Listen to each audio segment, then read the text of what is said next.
Genísimos. Y ahora seguimos con otro video de Nicolás Márquez, que no sé si recordarán, hace unos días atrás ocurrió un episodio de manifestación violenta por parte de la izquierda en Argentina frente al Congreso cuando se estaba debatiendo una ley. Y bueno, Nicolás Márquez hizo en base a eso un debate o una especie de reflexión en su canal, un video que dice los argentinos de bien versus la escoria de la sociedad. Y vamos entonces a repasar y ver ese video.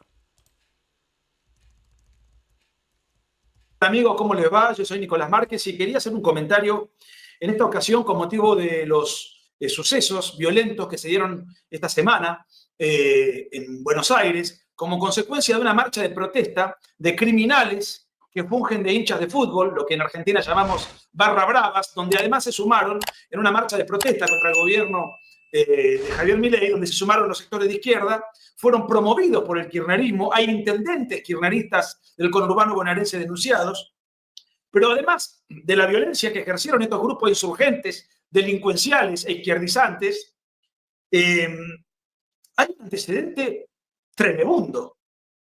Desde España, el homicida, el ex jefe terrorista Mario Firmenich, grabó un video previo a la marcha, alentando a los barra bravas a ir a la marcha. O sea, la escoria de la sociedad junta contra el gobierno de los argentinos de bien, encabezado por Javier Milei, el gobierno que representa a los argentinos de bien. Y en este caso, ¿quiénes fueron los argentinos de bien? Las fuerzas policiales, las fuerzas de seguridad, que tuvieron que padecer históricamente el oprobio, el destrato, el repudio, el desprecio institucional por la basura garantista, abolicionista, que siempre ha estado a favor de los delincuentes, de los criminales, de los terroristas, de los insurgentes, de la delincuencia piquetera y de toda roña perturbadora del orden público. Y entonces, ¿qué pasa? Cuando algún policía tenía que reprimir a estos salvajes, enseguida afloraba el mantra: no hay que criminalizar la protesta. Una protesta puede ser legítima en tanto y en cuanto se haga en una plaza pública, sin cortar la calle, sin impedir el tránsito, sin perturbar a los demás, simplemente con consignas, una pancarta, un cántico, un orador. Eso es una protesta. Delinquir no es una protesta. Atentar contra el orden público, la propiedad pública, la propiedad privada y contra la policía no es una protesta. Eso es un acto de barbarie, insurgencia, que es una etapa previa a la guerrilla y el terrorismo. Es una gradación delictiva que tiene un estadio de violencia y organización menor a lo que sería un ejército guerrillero o una organización terrorista, pero no deja por ello de ser un acto delictivo del cual surgen heridos, muertos, etc. La policía afortunadamente reprimió, y desde este canal vamos a estar del lado siempre de la fuerza del orden, en este caso de la policía, así como estamos a favor de las Fuerzas Armadas, que hemos reivindicado siempre.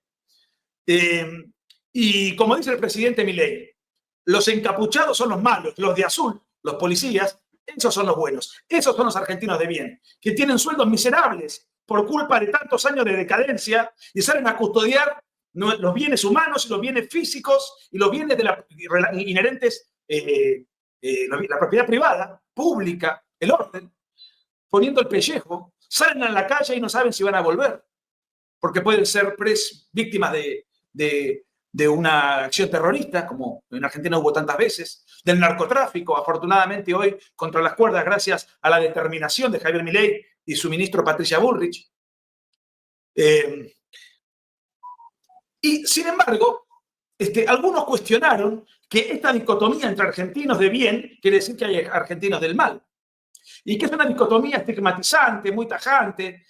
No es tan difícil diferenciar al hombre honesto que trabaja, que paga sus impuestos, que cumple con la ley, que tiene un proyecto de vida en el contexto de una comunidad sin perturbar los derechos de terceros, y esta banda de delincuentes alentados por la mafia kirchnerista y el homicida Firmenich. Insólitamente, Victoria Villarruel, que afortunadamente hace mucho que no hablaba, salió a hablar y a solidarizarse con todos. O sea, con los policías heridos y con los delincuentes heridos. A todos por igual, de manera equivalente. O sea que si un delincuente entra a mi casa y yo me defiendo y le pego un tiro, y porque entró por la ventana armado y le rompo un brazo de un tiro, se solidariza con el delincuente. Pero ¿desde cuándo hay que solidarizarse con el que va a delinquir de manera agresiva, violentando a los que estaban enfrente, que eran los policías, custodios del orden, y que como la policía, en reacción defensiva, o sea, una reacción legítima? ¿Y cuál es la reacción legítima? Aquella que está llamada a repeler la agresión del delincuente o del enemigo del orden y de la ley, que de hecho se trataban los manifestantes. O sea que es el delincuente que va a robar un banco y es herido, hay que ahora solidarizarse. Pero ¿para qué gobierno se presentó Victoria Villarroel en calidad de vicepresidente por generosidad de Javier Milei? Yo digo, siempre estuvo sospechosamente mal asesorada porque se demarcó siempre del gobierno de Javier Milei. Afortunadamente se llamó a silencio en los últimos tiempos porque no dejaba cagada por hacer. Reaparece 10 segundos y otra vez dice una barbaridad funcional al enemigo, al delincuente y a Mario Firmenich. Es insólito. Murió un fotógrafo y ahora todos lloran y claman castigo, se enfurecen con la policía porque murió un fotógrafo. El fotógrafo estaba en el medio de la gresca salvaje entre los delincuentes y la policía. Es lamentable que haya muerto un fotógrafo, pero es un trabajo tremendamente riesgoso. Es habitual en las guerras que los corresponsales de guerra mueran, o porque explota una bomba, o porque hay balas que van y vienen desde cualquier lugar, disparos perdidos. En ese tipo de situaciones es un trabajo tremendamente riesgoso. ¿Y por qué es tremendamente riesgoso cubrir una marcha de protesta? Bueno, cubrir una marcha de protesta no conlleva ningún riesgo. Uno va, puede tomar fotos de los manifestantes, puede entrevistar a los manifestantes, que lo hacen dentro de la ley. Ahora, esto no fue una marcha de protesta. Esto fue una batalla campal entre los delincuentes de izquierda, el kirchnerismo, los barra bravas y los emisarios de Firmenich y las fuerzas del orden, la policía. Si yo me meto en el medio a tratar de obtener mi superfoto, hacelo. Pero ten en cuenta que el riesgo es enorme.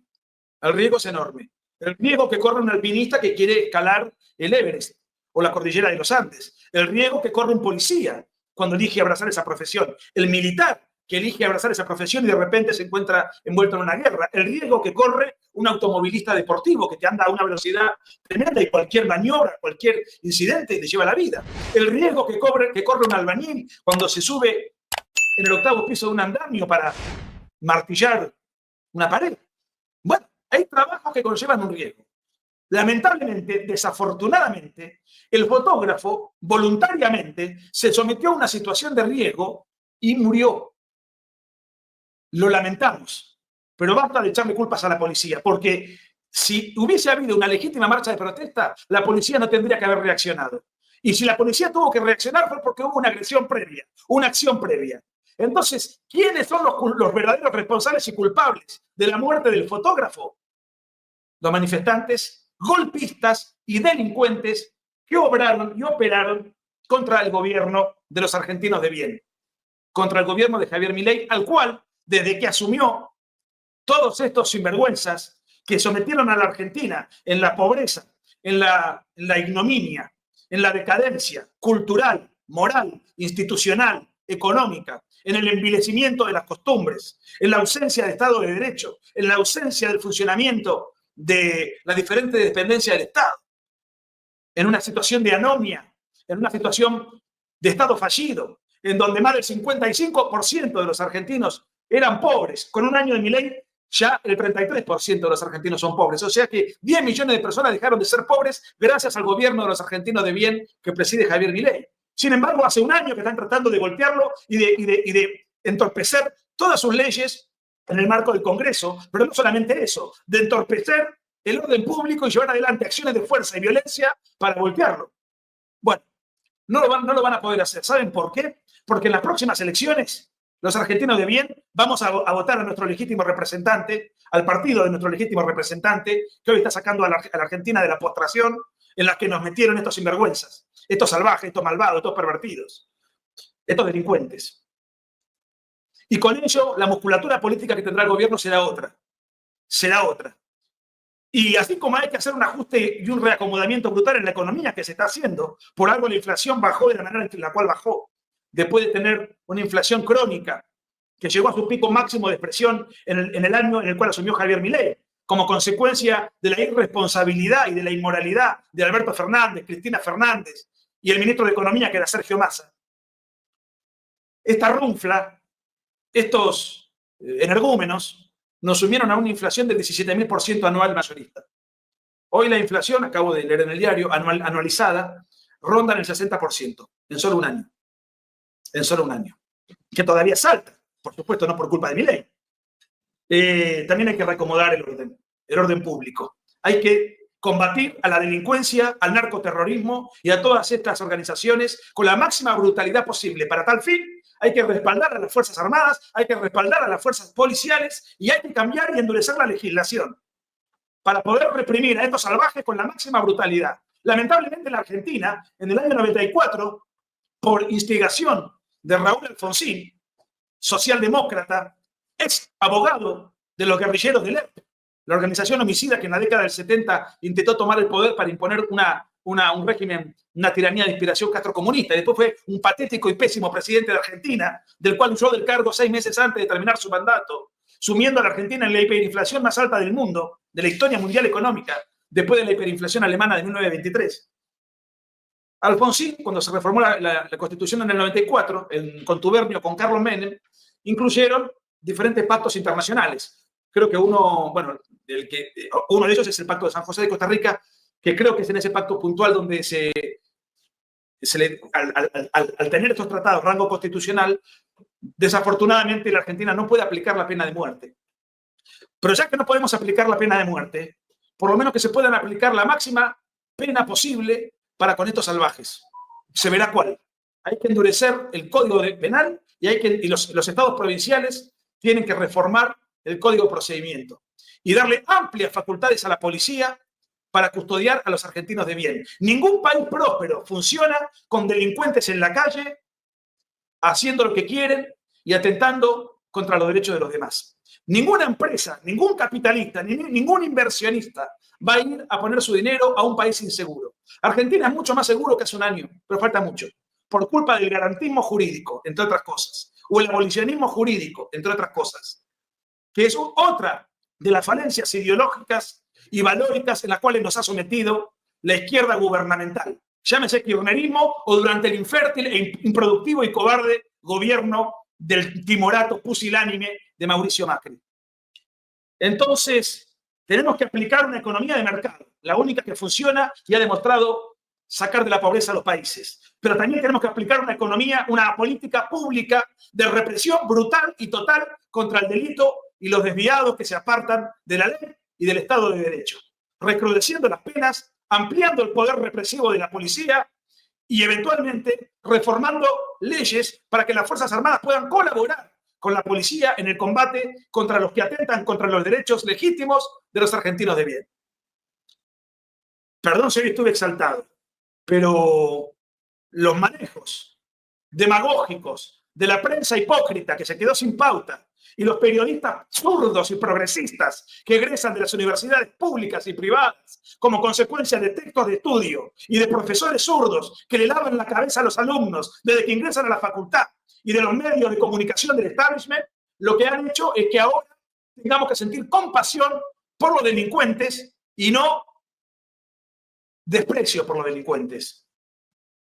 Y a quienes sí se debería respaldar es precisamente a los que arriesgan la vida por un sueldo de miseria, como consecuencia de políticas económicas desastrosas que hemos padecido durante décadas.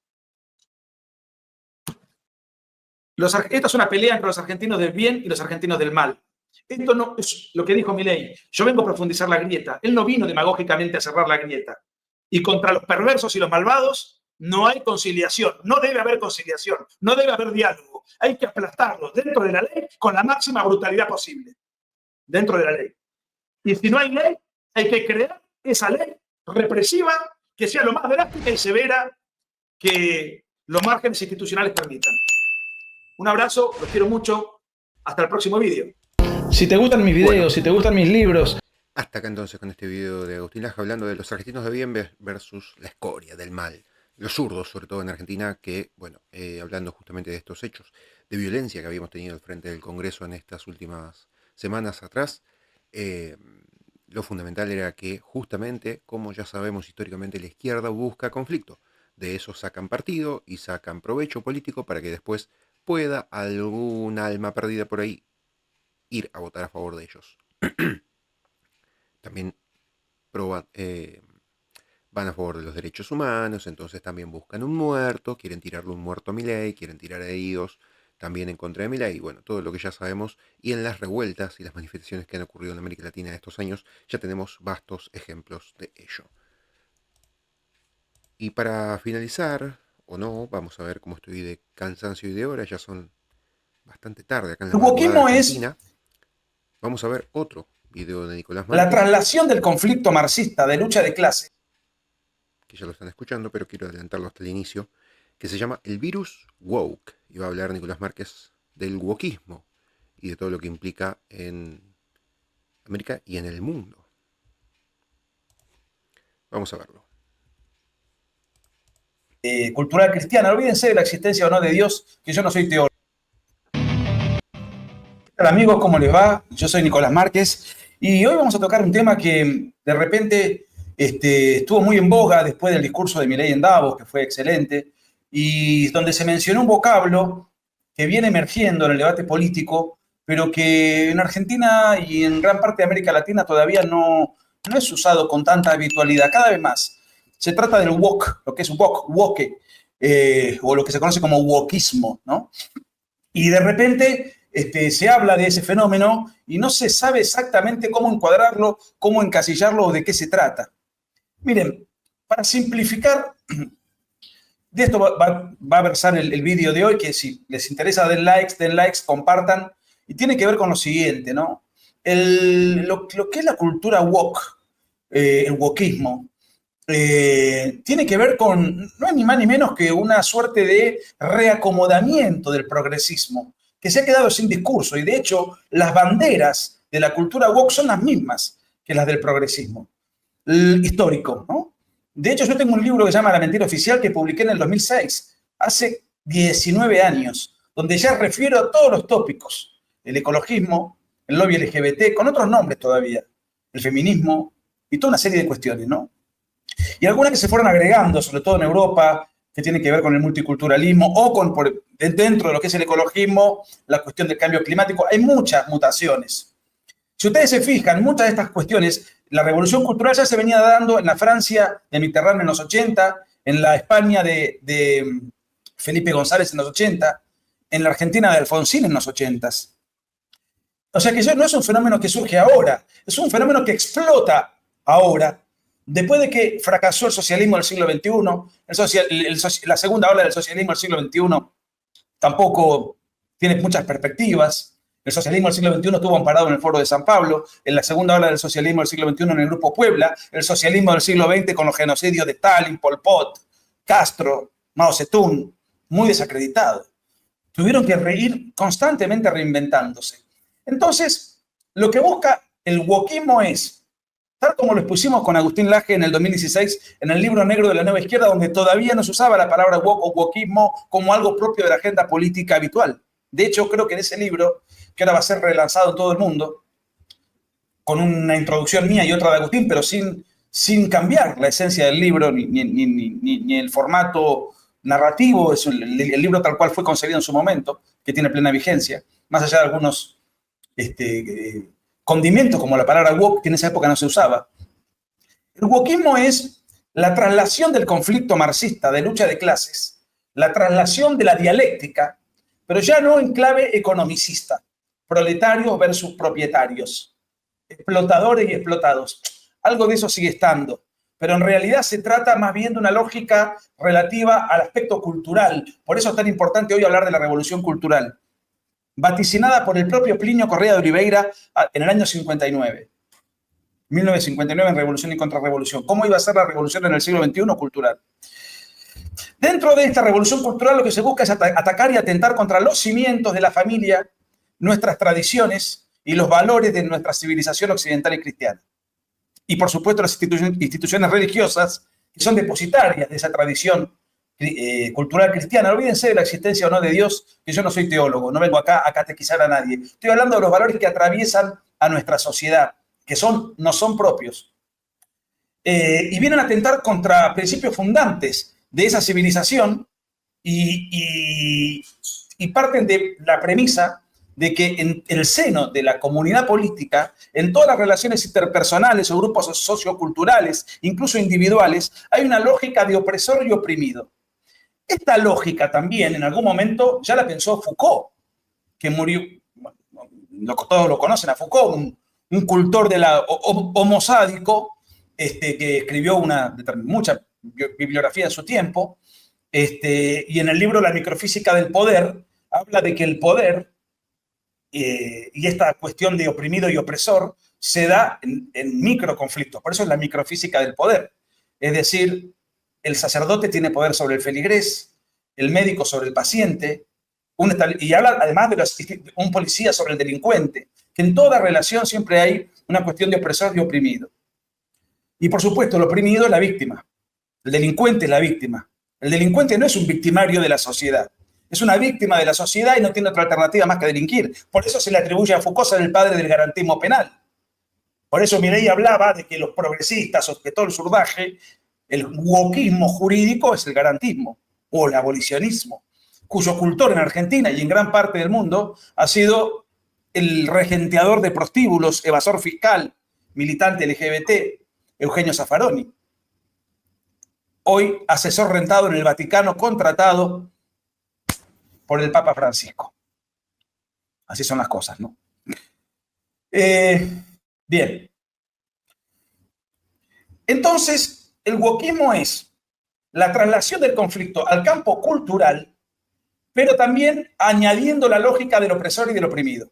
Entonces aparece el lobby LGBT, mostrándose como que son oprimidos por un sistema de dominación que es el heteropatriarcado o la heteronormatividad.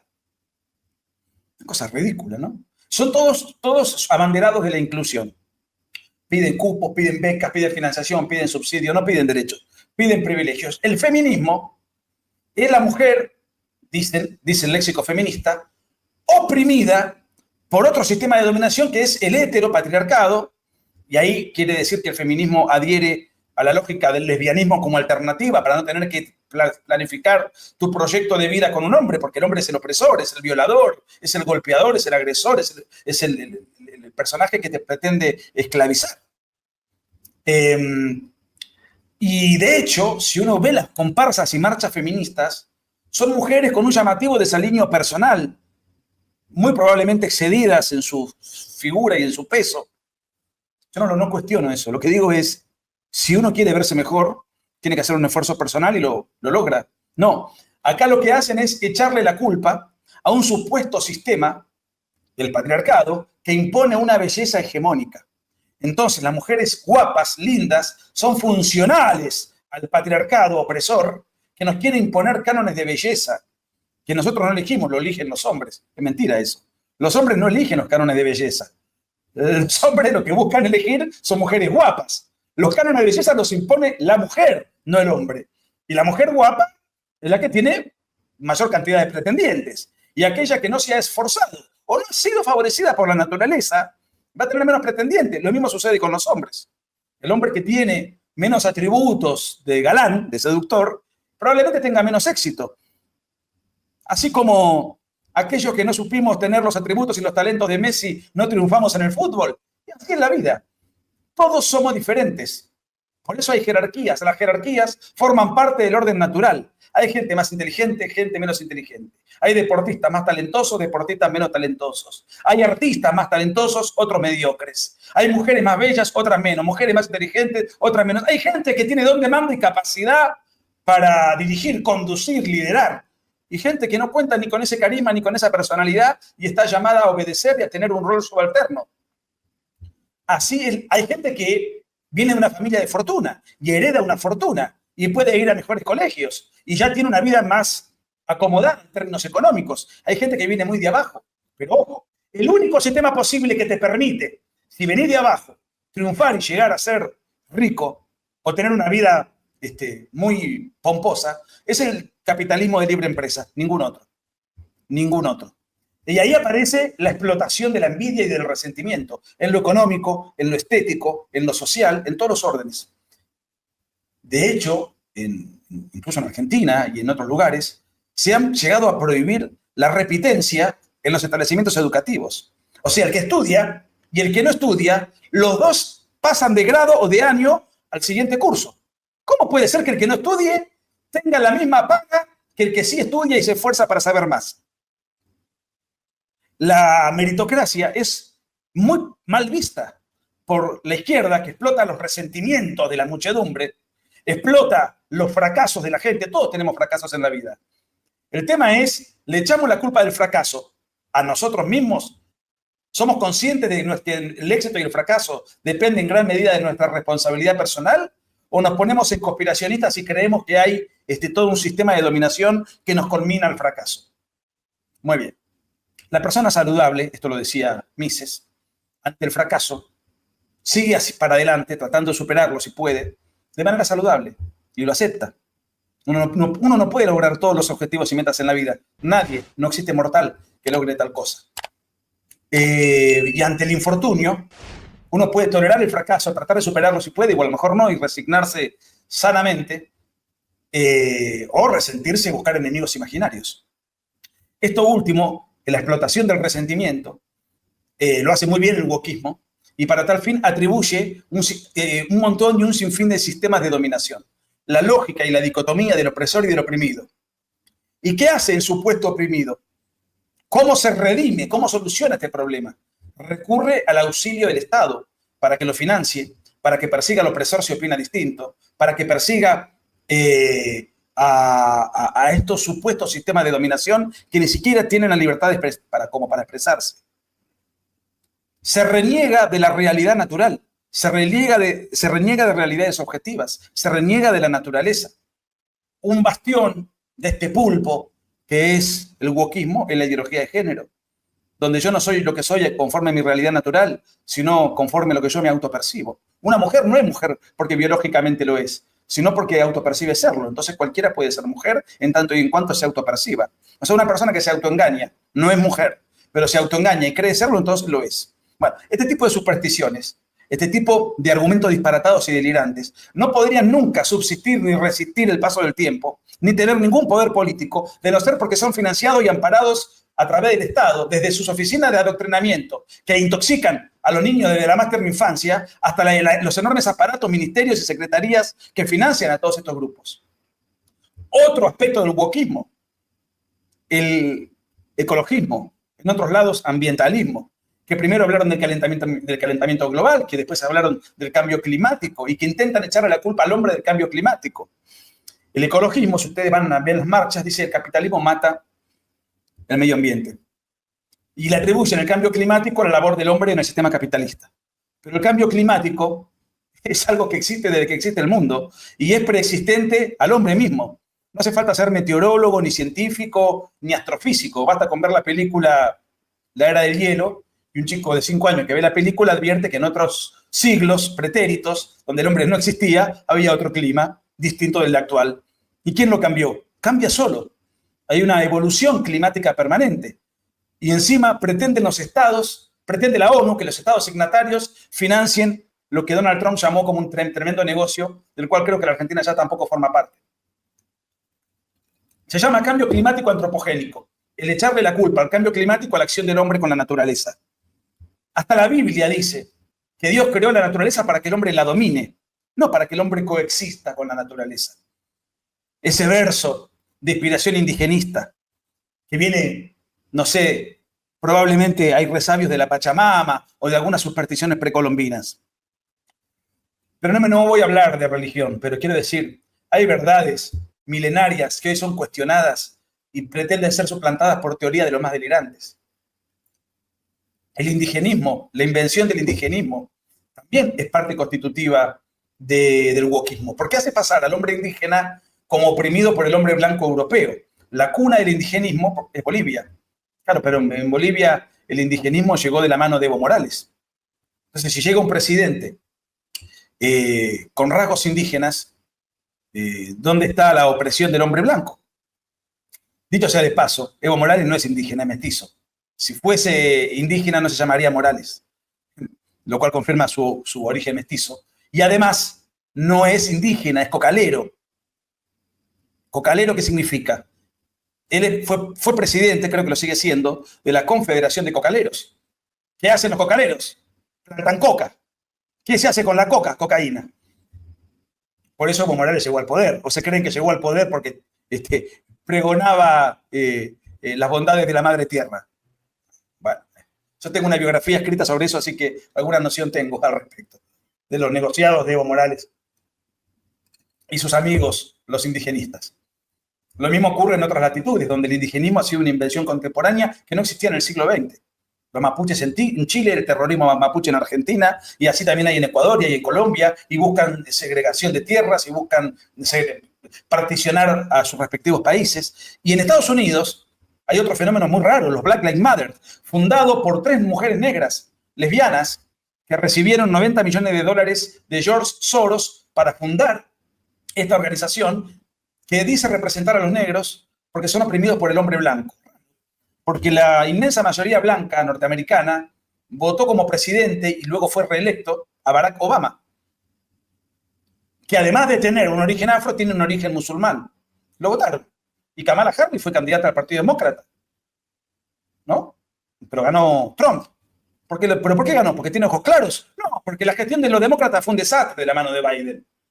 Y entonces Trump volvió al poder y además ha tenido habilidades persuasivas para llegar. No es solo mérito del desastre de los demócratas. Quiero decir, es una mentira toda esta cuestión étnica, identitaria, sexual, genital, biológica, racial.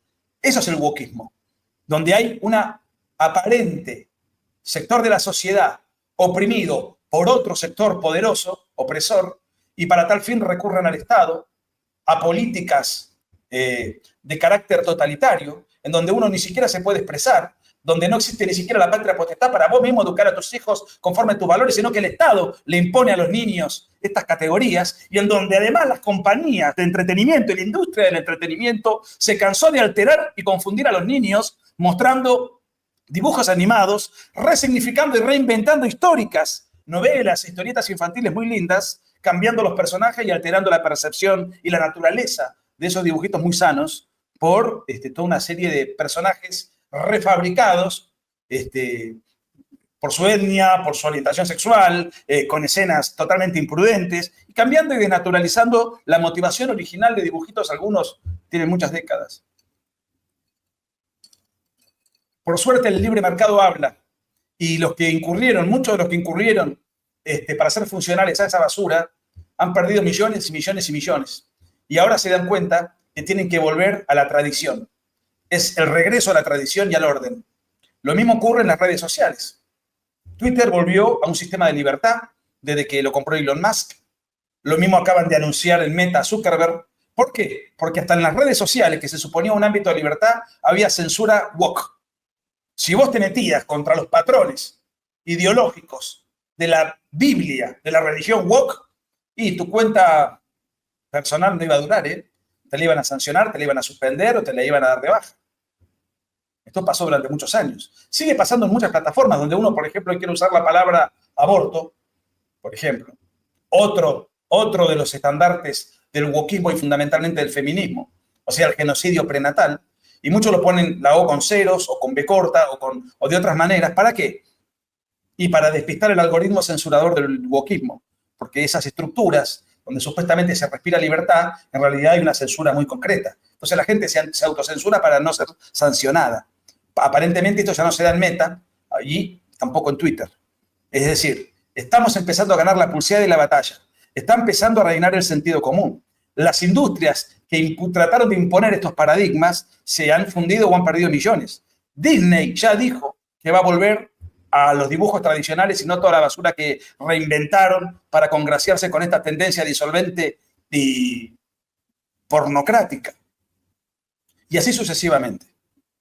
Así que creo que más o menos tenemos una noción de lo que es el wokismo. Yo diría Es la etapa más actualizada del progresismo, de la revolución cultural, de la revolución desarmada, la misma que pretendieron llevar adelante por la vía de la violencia en el siglo pasado y que pretendieron llevar por la vía cultural con mucho éxito en el siglo XXI. Pero la sana reacción de las fuerzas vivas de la derecha han desenmascarado a estos sinvergüenzas, y estos sinvergüenzas están empezando a replantear su estrategia porque han quedado expuestos. En muchos casos con derrotas electorales y políticas, que en donde siguen ganando ya van a perder. Y en muchos otros casos con pérdidas millonarias en sus respectivas industrias de adoctrinamiento disfrazadas de entretenimiento infantil o entretenimiento para grandes. Recuerden lo que es Hollywood o lo que son los actores en Argentina. Usinas parasitarias al servicio del wokismo. Pero tanto en Argentina como en Estados Unidos, esos sectores fueron electoralmente derrotados por los argentinos de bien y por los norteamericanos de bien. O sea que el wokismo discursivo cada vez tiene menos capacidad de engaño. Los quiero mucho. Hasta el próximo video. Den likes, suscríbanse. Si quieren, háganse miembros del canal. Se los voy a agradecer. Hasta el próximo video. Cariños. Si te gustan mis videos... Bueno, hasta acá entonces con este análisis de Nicolás Márquez sobre el wokismo, el virus woke, y todo lo que ha afectado a la política mundial, y todo lo que ha sido eje de la política mundial, por lo menos de las izquierdas y del establishment que han impulsado desde los 2010 para acá. Porque alguno dirá que es algo más nuevo, que es del 2020 probablemente, 2015, pero yo, por lo menos en los medios de Argentina, ya desde el 2010, que veía medios de televisión y con el kirchnerismo que pim, pim, pim, pim, te bombardeaban con el wokismo. Aprovecharon su tiempo de péndulo y ahora va para el otro lado, como lo estamos viendo claramente. Desde probablemente el golpe más fuerte a nivel mundial fue, más allá de lo de Milei y todo eso, fue lo del Parlamento Europeo. Ahí es donde se vio un sacudón fuerte del establishment y de la pérdida del wokismo. Después vino, bueno, Milei, Trump, Bukele y todo lo que ya sabemos, pero un golpe fuerte, por lo menos para el centro del núcleo del wokismo, fue ahí con el Parlamento Europeo.